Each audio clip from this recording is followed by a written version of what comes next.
Rebirth Island is one of the most loved Warzone maps we've ever had, and although it's been in the game for possibly a little bit too long at this point, and I'd love to see Ashika Island again personally, it seems that a lot of people don't know all of Rebirth Island's secrets. So strap in and make sure you're subscribed to the channel so you don't miss out any of my new content, and join in discovering all of the hidden secrets around Rebirth Island. So to start off with, one of arguably the most well-known secrets about this map are the 3 keycards that open the safety deposit boxes at the Stronghold POI. There's the Forgotten keycard, the Perseus keycard, and Vicor's keycard, and each one will give you something valuable in return. The Forgotten keycard can be found in the basement of the bioweapons building, and all you need to do is interact with the shower and it will spit out some cash on the floor, and also the keycard. Once you've picked up the keycard, it'll appear in your mission items storage in your backpack, and you can head over to Stronghold on the other side of the map to redeem it. Go inside of the tower at Stronghold and into the safety deposit box room and interact with the box on the right hand side of the room. This box will give you an ammo box, a loadout drop marker, and also specialist bonus for everybody on your team. If you're in trios, there'll be 3 specialist perk packages, but if you're solo, of course you'll just get the 1. Now the Vicor's keycard can be found in this old rundown building between Headquarters 2 and the prison. Most people call this Grandma's house, but I'll let you make your own assumptions about that. Vicor's keycard can be found on the first floor up the stairs on the top of the drawers in the corner.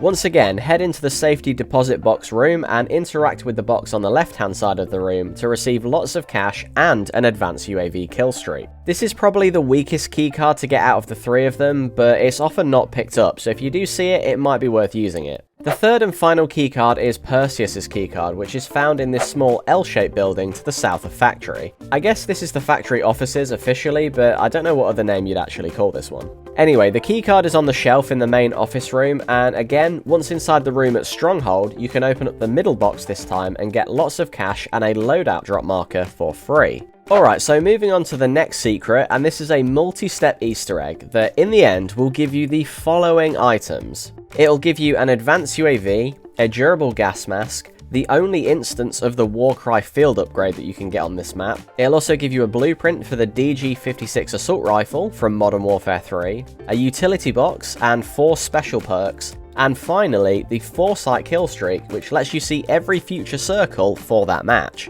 So to start off, you'll need to go to Factory and shoot this wooden crate behind these shutters to get an ID badge. Then you need to take the ID badge to the square lab building at Harbour and open the door and head inside. In here you can turn on the power, which will let you continue the Easter egg, but you'll also get an advanced UAV from the side table. The next part of this Easter egg requires you to head into chemical engineering and go to the top floor into one of the small rooms and find the first red number with an X above it. Then head down a floor below to the other end of this room and get the second number with a W on it. After that, you'll need to head down to the lowest floor to the north side of chemical engineering and find the third and final red number with an A above it.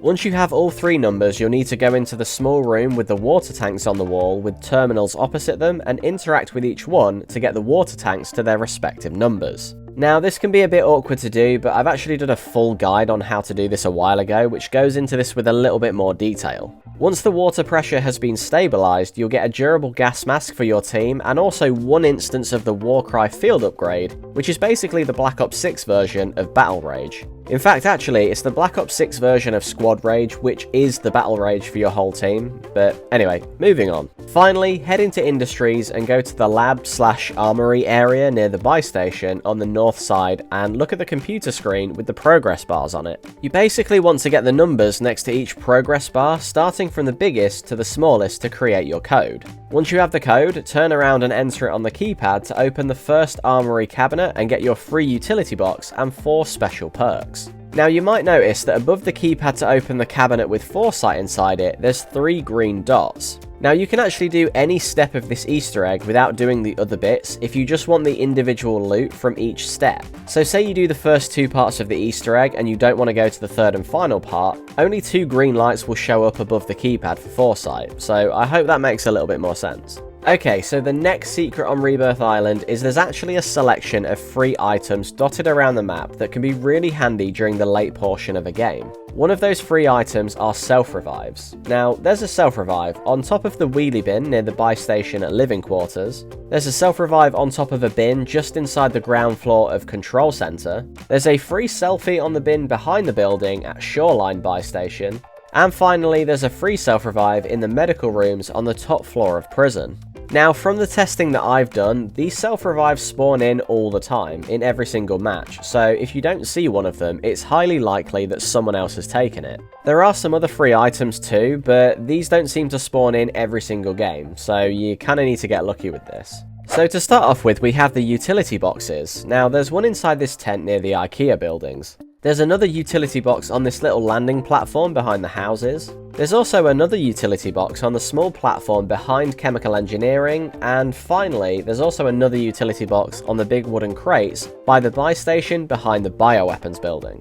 Utility boxes are really useful because they give you both ammo and armor plates from one box, so this can be really useful when you need it, and beats having to pick between ammo or armor boxes, because if you're like me, you'll often need ammo when you have an armor box and vice versa, which is just super annoying.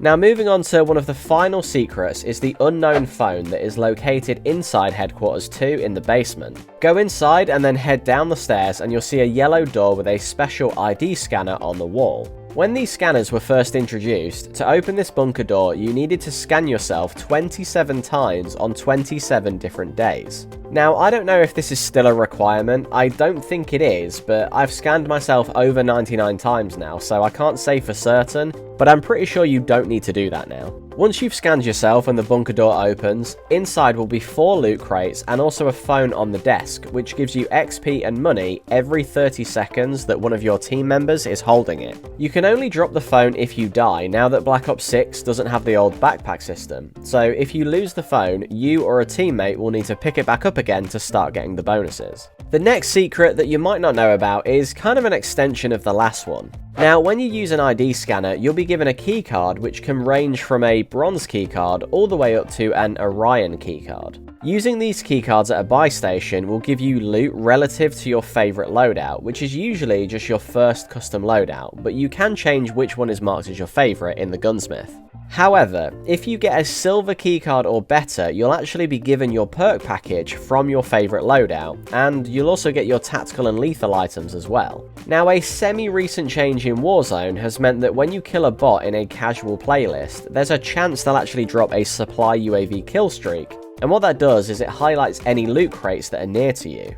Now, if you activate one of these supply UAVs, you might see a red crate on the minimap, and these red crates are actually favourite loadout crates that give you your primary and secondary weapons from your loadout. You can basically get a free loadout by using one of the ID scanners dotted around Rebirth Island, and then using a supply UAV to find a loadout crate to get your favourite loadout weapons, without having to spend any money. Now, I'm not going to pretend that this is a great method of getting a loadout. I do appreciate that there is an element of luck involved with all of this, so it shouldn't be your primary focus every single game. But if you do see a red loadout crate, it might be worth using an ID scanner to hopefully get your perks and stuff as well. That way, if you have your full loadout and you die and lose all of your stuff, you can then either buy another loadout later, or use one of the free loadouts that drop later into the game. I try and do this free loadout method whenever I can, because if everyone on your team takes a loadout from a loadout drop, it'll disappear. But as long as one person hasn't used it, then it'll stay there and can be used every time you respawn, which is quite handy. So yeah, that's all of the secrets on Rebirth Island that I could find. If you know of any more secrets that I might have missed, then let me know down in the comments below. Thank you for watching, and thank you to all of my channel members for your support on the channel. It's really appreciated, guys. And with all that said, I'll catch you in the next video. Goodbye!